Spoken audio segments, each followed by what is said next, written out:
दिल्ली, मथुरा, द्वारका, केदारनाथ, बद्रीनाथ, भोपाल, शिरडी, बठिंडा, जालंधर, प्रयागराज, श्रीनगर, नेपाल, जहाँ पे भी तस्वीरें आप देखेंगे आपको सिर्फ सब कुछ कृष्ण में नजर आएगा।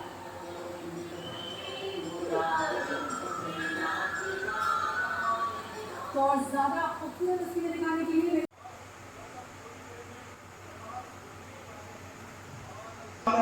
और ये पीला नीला पीतांबर और नीलांबर इसके साथ ये मंगल ध्वनि शुरू हो गई है। धीरे धीरे पर्दा सरक रहा है और ये प्राकट्य आरती के दर्शन हो रहे हैं। यहाँ डालमिया जी प्राकट्य आरती कर रहे हैं। भीड़ में मुझे आचार्य किशोर कुणाल भी दिखाई पड़ रहे हैं जो अनवरत गीता का पाठ कर रहे हैं। पूर्व IPS ऑफिसर हैं और IPS पद से इस्तीफा देने के बाद उन्होंने आध्यात्म और संस्कृत ज्ञान की ओर बढ़ाया और राम जन्मभूमि आंदोलन के समय जिस समय सुप्रीम कोर्ट में और हाई कोर्ट में सुनवाई चली तब भी उन्होंने अपनी दलीलें पेश की और उन्होंने एक अद्भुत ग्रंथ लिखा। अब ये प्राकट्य आरती के बाद सामने कमल दल दिखाई पड़ रहा है, कमल का फूल दिखाई पड़ रहा है। उसी कमल के फूल में से उसी दल में से भगवान कृष्ण की प्रतिमा प्रकट होती है और उस प्राकट्य के साथ ही फिर उनका अभिषेक किया जाएगा। पहले दुग्धाभिषेक और फिर पंचामृत अभिषेक।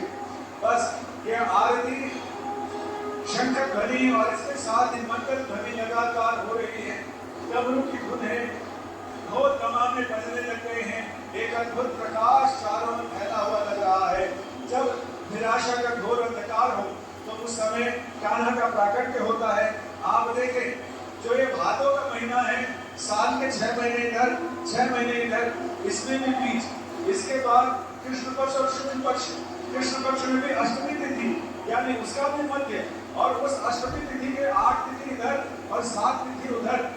इसके साथ ही अष्टमी तिथि में भी मध्य यानी रात्रि की 3 और रात के 24 घंटों का मध्य और उस समय लाला का प्राकट्य होता है। ये कहते हैं कि चंद्रमा ने और रात्रि ने ब्रह्मा से ये शिकायत की कि आपका अवतार जब भी होता है भगवान विष्णु से कहा कि आपका दूध पहने लग गया है और उस दूध का अभिषेक लगातार भगवान कृष्ण पर किया जा रहा है क्योंकि जन्म के बाद पहला अभिषेक गोपाल का गोप क्षीर के साथ हो रहा है और गोप क्षीर के साथ ही अब भगवान का प्राकट्य हो चुका है। वो मांगलिक मुहूर्त आ चुका है और अब अभिषेक के साथ ही जैसे ही अभिषेक संपन्न होगा वैसे ही इधर बाईं तरफ की चौकी पर उन्हें लाया जाएगा और वहीं भगवान का पंचामृत अभिषेक किया जाएगा। तो कुल मिलाकर हम कृष्ण के व्यक्तित्व की बात कर रहे थे जिसमें कृष्ण का व्यक्तित्व क्यों महत्वपूर्ण है। उन्होंने ब्रह्म की व्याख्या की, उन्होंने राजनय को परिभाषित किया कि राजनय कैसा होना चाहिए। शांति का संदेश देकर जब कृष्ण धृतराष्ट्र के दरबार में जाते हैं तो वहां दुर्योधन को बांधने की कोशिश करता है। तब कृष्ण अपना विराट रूप दिखाते हैं और वो कहते हैं कि जब वो उल्टा हरि को बांधने चला जो था असाध्य साधने चला तो कृष्ण कहते हैं कि जंजीर बड़ी क्या लाया है तो मुझे बांधने आया है। यह देख गगन मुझमें लय है, यह देख पवन मुझमें लय है, मुझमें होते हुंकार सभी। और वो पूरा उद्घोष करते हैं।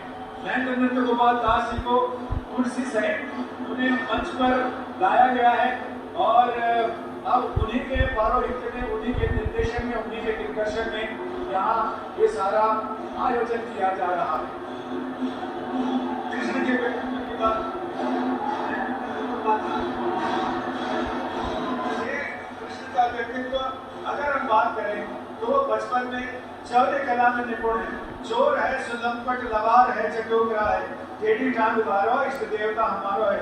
चौर्य कला, वाक पटुता, इसके अलावा कई तरह के रूप धरने की कला जिसे आम भाषा में तो कहते बहुत लंपट है लेकिन लंपट बना होना चाहिए, वो भी व्यक्तित्व का एक गुण है।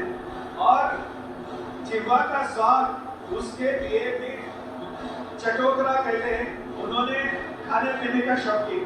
तो जब तक आप सभी 6 तरह के रसों का स्वाद का परिपाक आपके अंदर नहीं होगा तब तक आपका व्यक्तित्व अधूरा है। तो कृष्ण ने अपने व्यक्तित्व के जरिए बहुत सारी चीजें बताई। बांसुरी में 6 छेद हैं जिसमें से 5 छेद हमारी ज्ञानेंद्रिय और कर्मेंद्रियों के हैं। छठा छेद है जो हमारे सांस का है, वायु का है। जब तक हम अपने प्राणों पर नियंत्रण करते हैं तभी हम योग में निष्णात हो सकते हैं। और कृष्ण चूंकि योगेश्वर हैं तो कृष्ण ये बताते हैं कि आखिर कैसे अपने प्राण वायु को संतुलित किया जाए ताकि जीवन का संगीत बच सके। बांसुरी में जीवन का संगीत